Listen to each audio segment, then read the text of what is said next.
उदयपूरचा तिसरा दिवस. आजचा दिवस खूप सुंदर होता, पण शेवटी तो माझ्यासाठी खूप इमोशनल ठरला.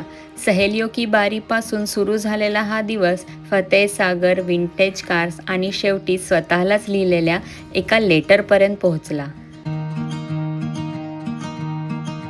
तर आज होता आमच्या उदयपूर ट्रिपचा डे 3. आता उदयपूरमध्ये आल्यावर प्रत्येक दिवसाची सुरुवातच अशी वाटत होती की आज काय नवीन बघायला मिळणार आहे. आम्ही तयार होऊन आजच्या पहिल्या डेस्टिनेशनसाठी पोहोचलो. आजचा प्लॅनही खूप इंटरेस्टिंग होता. आधी सहेलियो की बारी, त्यानंतर फतेह सागर, मग लेक साईडवर लंच आणि शेवटी 2 खूप वेगळ्या एक्सपिरियन्सची आम्ही वाट बघत होतो. एक म्हणजे विंटेज कार म्युझियम आणि दुसरं म्हणजे कर्णी माता मंदिर. पण खरं सांगायचं तर दिवसाचा शेवट माझ्यासोबत असं काही घडेल याची मला अजिबात कल्पना नव्हती. आमचा पहिला दिवस होता सहेलियो की बारी. इथे आल्यावर सगळ्यात पहिल्यांदा लक्षात येतं ते म्हणजे इथली हिरवाई. उदयपूरमध्ये पण रजवाडे, लेक आणि फोर्ट्स बघतो, पण सहेलियो की बारीचा वाईब त्यापेक्षा खूप वेगळा वाटला. खूप शांत, खूप हिरवगार आणि प्रत्येक बाजूला काही ना काही सुंदर पाहायला मिळत होतं. इथे फिरताना खरंच असं वाटत होतं की थोडा वेळ सगळ्या धावपळीपासून दूर आलोय. आपण दुसरं वाला बघून जाऊया.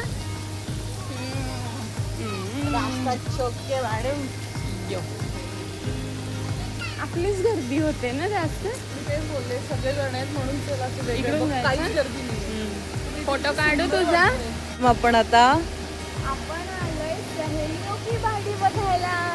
ओहो, मी विथ माय सहेली, प्यारी सहेली, सखी, सुंदर सखी. इथले फाउंटन्स खूपच सुंदर होते, पण आम्ही दोघी तिथे फक्त शांतपणे बसूनच राहणार होतो असं थोडीच आहे. मी आणि गौरीने रेन फॉरेस्ट फाउंटनजवळ आपलाच एक छोटासा गेम खेळायला सुरुवात केली.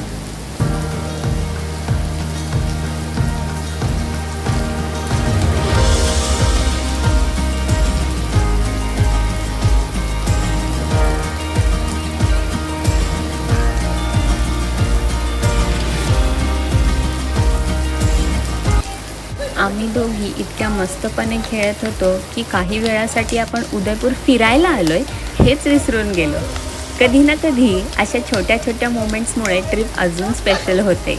नंतर थोडं फिरलो, फोटो काढले आणि इथली सुंदरता एन्जॉय केली.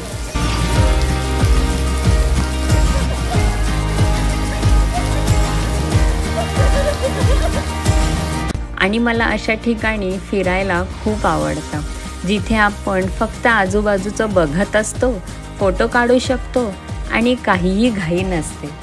इथले फाउंटन्स आणि गार्डन्स खूप सुंदर आहेत. चल मी उडवते पण.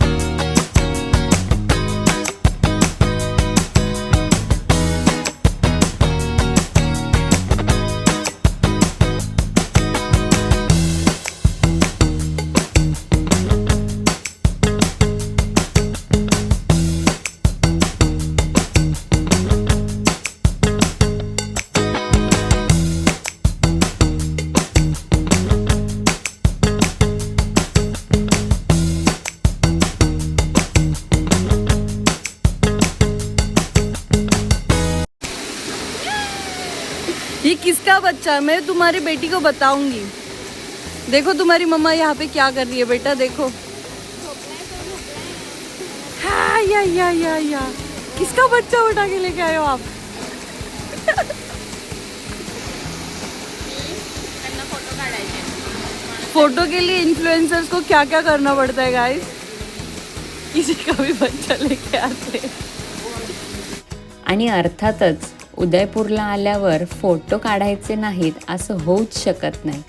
थोडे फोटो काढले, थोडं फिरणं झालं आणि आता आम्ही निघालो आमच्या नेक्स्ट डेस्टिनेशनकडे. आणि आता आम्ही पोचलो फतेह सागर लेक. खरं सांगायचं तर उदयपूरमध्ये लेक्स बघताना एक गोष्ट जाणवते, इथलं ब्युटी खूप एफर्टलेसली सुंदर आहे आणि काही स्पेशल सांगायची गरजच नाही. फक्त समोर लेक असतो, आजूबाजूला माउंटन्स असतात आणि आपण शांतपणे सगळं बघत बसायचं. आता साईट सीइंग झाल्यावर सगळ्यात इम्पॉर्टंट पार्ट लंच. आणि आज लंच कुठे साध्या रेस्टॉरंटमध्ये नाही तर लेक साईडवर. म्हणजे समोर सुंदर व्ह्यू, हवेत थोडा शांतपणा आणि समोर जेवण. ट्रॅव्हलमध्ये यापेक्षा परफेक्ट कॉम्बिनेशन काय असणार.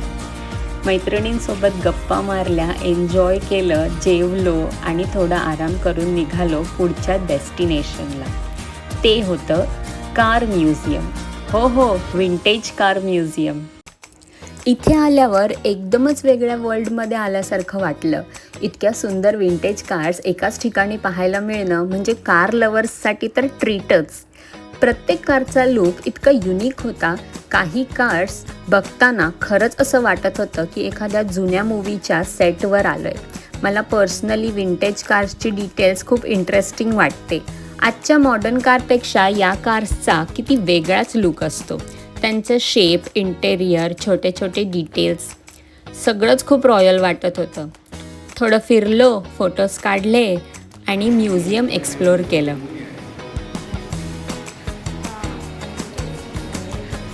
बैलगाडी नाही, घोडागाडी येते.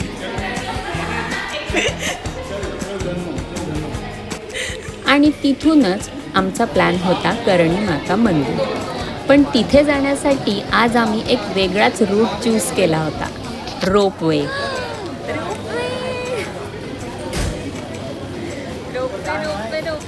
आणि आता सुरू झाला दिवसातला एक वेगळाच एक्सपिरियन्स, रोपवे. खाली उदयपूरचं सिटी आणि लेकचा व्ह्यू दिसत होता आणि वरून सगळं बघताना सिटी अजूनच सुंदर दिसत होती. हे सिटी पॅलेस आहे. आणि काल गेलं तरी दिसतच सिटी पॅलेस. आणि खालचं लेक पिक्चरला आपण काल गेलेलो ना.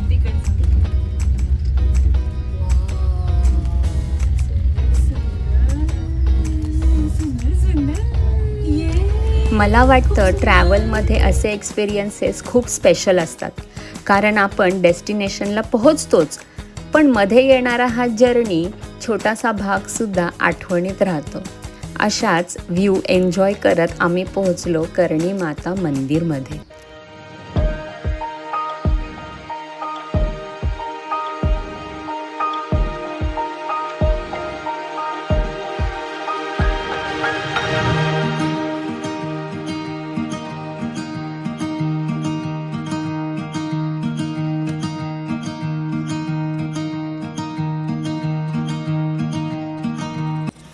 इथे आल्यावर आम्ही थोडा वेळ शांत बसलो आणि खरं सांगायचं तर हा मोमेंट आमच्यासाठी खूप स्पेशल होता. कारण चलग सखेची फाउंडर सोनल हिने आमच्यासाठी एक सुंदर ॲक्टिव्हिटी अरेंज केली होती. स्वतःला लेटर लिहिण्याची ही ॲक्टिव्हिटी. आजूबाजूला बघितलं आणि अचानक मनात विचार आला, आपण सगळ्यांसाठी काही ना काहीतरी करतो, सगळ्यांची काळजी घेतो, पण मग शेवटी आपण स्वतःसाठी बसलो होतो. आणि म्हणून मी त्या दिवशी एक छोटंसं लेटर लिहिलं स्वतःसाठी. काही मोठं लिहायचं नव्हतं, फक्त मनात जे होतं ते लिहायचं होतं. काही गोष्टी ज्या आपण कोणालाच सांगत नाही, काही ड्रीम्स, काही फियर्स, काही ग्रॅटिट्यूड आणि अशा गोष्टी ज्या स्वतःलाच आठवण करून द्यायच्या होत्या. पण लिहायला सुरुवात केली आणि कधी डोळ्यात पाणी आलं कळलंच नाही. कदाचित आपण स्वतःच्या फीलिंग्स खूप वेळ मनात ठेवतो.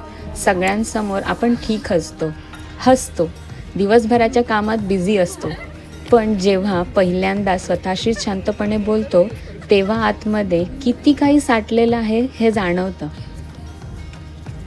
त्या दिवशी मला एक गोष्ट जाणवली की स्वतःची काळजी घेणं म्हणजे फक्त स्वतःसाठी काहीतरी खरेदी करणं किंवा कुठे फिरायला जाणं नाही. कधीकधी स्वतःसोबत शांतपणे बसणं, स्वतःचं ऐकून घेणं आणि स्वतःला सांगणं, हो तू खूप काही हँडल केलं आहेस, हे सुद्धा सेल्फ केअर आहे. म्हणून तो लेटर माझ्यासाठी फक्त एक लेटर नव्हता, तो स्वतःला दिलेला एक छोटासा रिमाइंडर होता की काहीही झालं तरी स्वतःला विसरायचं नाही.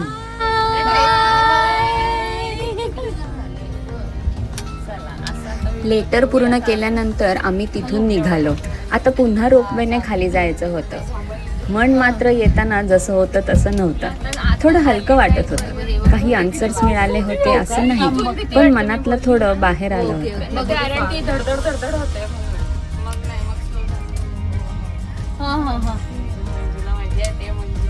मला मजा येते. ओके ओके बघते. हा. मी पण घाबरत नाही, पण ते जे वरती इथे होतंय ना, सिमेंटची टाकी कुठे आहे ना त्याच्यावर मोर बसलाय. सिमेंटची टाकी शोध शोध शोध. त्याच्यावर मोर बसलेला आहे आणि खाली पण आहे. आणि खाली येताना अजून एक सुंदर सरप्राईज मिळालं. एक पिकॉक. एकदम शेवट म्हणजे उदयपूरने शेवटपर्यंत काही ना काही सुंदर दाखवतच ठेवलंय आम्हाला. आणि हा छोटासा मोमेंट पाहून दिवसाचा शेवट अजून सुंदर झाला.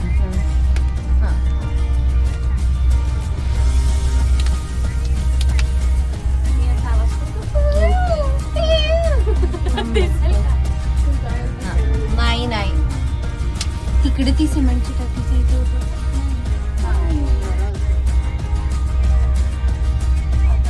खाली एकदम खाली खाली मोर तर नाहीये. ही पाण्याची टाकी का? खाली का एकदम शेवटच्या ह्याच्यात आहे मी.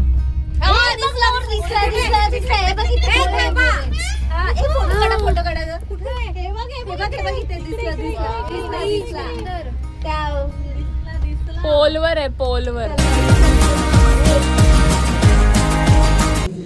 आज आम्ही गेलो होतो सहेली की बारी बघायला, ज्याचे फोटो तुम्ही बघितले असतील. त्याचे मी फोटोज पण व्लॉगमध्ये टाकेन. आता आम्ही सहेली की बारी बघितली, त्याच्यानंतर आम्ही कर्णी माता टेम्पलमध्ये गेलो आणि आता जेवायला. खूप थकली आहे मी खरं तर आज. जसे जसे दिवस जातात मी दमत चालली आहे, कारण नेहमी आपण फिरत नाही ना, त्यामुळे अचानक फिरलं एवढं की थोडंसं थकवा आहे. आता जेवूया. शेवटी जेवणाचा आस्वाद घेऊन व्हिडिओ इथे संपवते. व्हिडिओ आवडला असेल तर लाईक करा, चॅनलला सबस्क्राईब. भेटूया पुढच्या व्लॉगमध्ये. नमो बुद्धाय, जय भीम.